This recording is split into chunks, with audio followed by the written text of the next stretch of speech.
একটা ব্যাপার দেখলাম, এসভিএফ কিন্তু শাকিব খান ছাড়া পুরোপুরি অচল।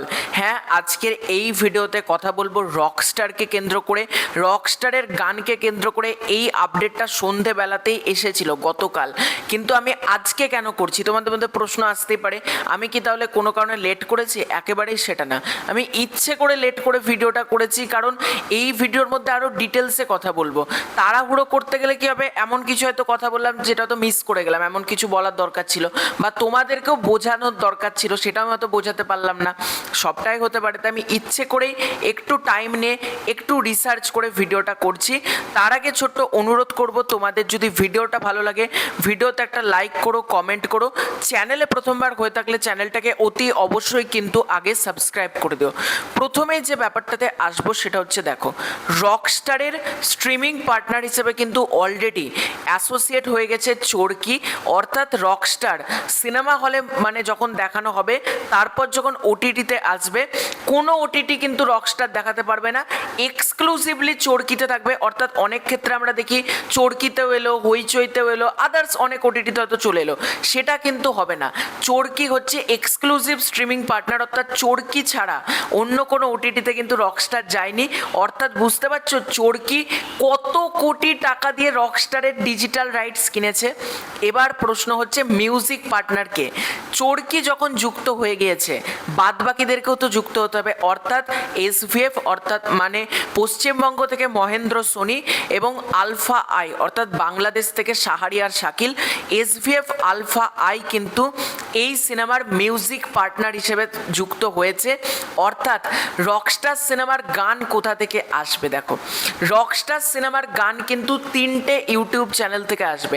একটা হচ্ছে এসভিএফ এর নিজের যে চ্যানেলটা রয়েছে সেই চ্যানেল থেকে গান আসবে। আর একটা যে চ্যানেল রয়েছে সেটা হচ্ছে চরকি, চরকি কিন্তু নিজেদের ইউটিউব চ্যানেলে গান আনবে। অপরদিকে ব্লিঙ্ক মিউজিক বলে একটা ইউটিউব চ্যানেল রয়েছে, এইটার নাম আমি নতুন শুনলাম, আমি জানতাম না এরকম নামে কোনো চ্যানেল আছে কিনা, মানে খুবই কম সাবস্ক্রাইবার রয়েছে, তো সেই চ্যানেলে কিন্তু গানটা আসবে। অর্থাৎ তিনটে ইউটিউব চ্যানেল থেকে গান আসছে, এসভিএফ, চরকি এবং ব্লিঙ্ক মিউজিক।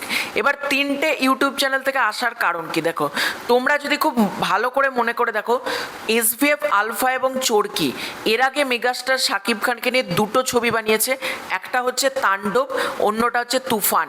তুফানের গান কিন্তু একই সময়তে এসভিএফ এর ইউটিউব চ্যানেলেও এসেছে, চরকির ইউটিউব চ্যানেলেও এসেছে।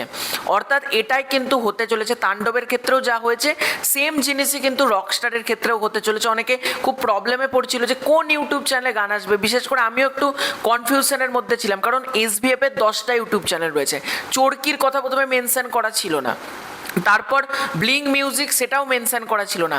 অনেক জায়গা থেকে খবর নিয়ে তোমাদেরকে তারপর বলছি যে তুফান তাণ্ডবের ক্ষেত্রে যেরকম ঘটেছিল, অর্থাৎ তোমরা যদি চরকির ইউটিউব চ্যানেল সাবস্ক্রাইব করে রাখো তখন সেখানেও তোমরা গান দেখতে পাবে, তোমরা যদি এসভিএফ এর ইউটিউব চ্যানেল সাবস্ক্রাইব করে রাখো সেখানেও তোমরা গান দেখতে পাবে। এটাই কিন্তু বর্তমানে আপডেট, একটা মেগা কোলাবোরেশন কিন্তু হয়েছে। আর একটা ব্যাপার তোমরা কি খেয়াল করেছো, মেগাস্টার শাকিব খানকে নিয়ে 2024 সালের কুরবানি ঈদে তুফান এনেছিল এসভিএফ চরকি আলফায়, 2025 সালের কুরবানি ঈদে কিন্তু সেম তিনটে প্রোডাকশন হাউস এনেছিল তাণ্ডব।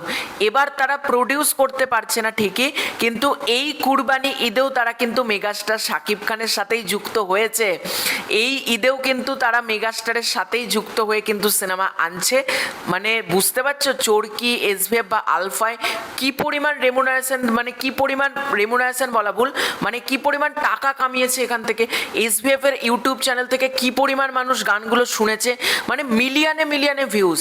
অপরদিকে চরকির ইউটিউব চ্যানেলেও মিলিয়নে মিলিয়নে ভিউজ, মানে চরকি এসভিএফকে পুরো মালামাল করে দিয়েছে। প্লাস চরকির যেটা ওটিটি প্ল্যাটফর্ম রয়েছে সেখানেও তুফান, তাণ্ডব, বরবাদ সব ছবি মাইন্ড ব্লোয়িং ভিউয়ারশিপ কিন্তু জেনারেট করেছে। সেই জন্যই কিন্তু তারা রকস্টারের সাথে আবারও যুক্ত হয়ে গিয়েছে মহেন্দ্র সোনি, শাহরিয়ার শাকিল এবং রেদওয়ান রনি। তো এটাই ছিল আজকের ভিডিও, তোমাদের পুরো এন্টার বিষয়টাকে নিয়ে কি মতামত কমেন্ট করে জানিও। খুব শীঘ্রই দেখা হচ্ছে নতুন কোনো ভিডিওতে। চ্যানেলে প্রথমবার হয়ে থাকলে চ্যানেলটাকে অতি অবশ্যই সাবস্ক্রাইব করে দিও। ততক্ষণের জন্য বাই বাই।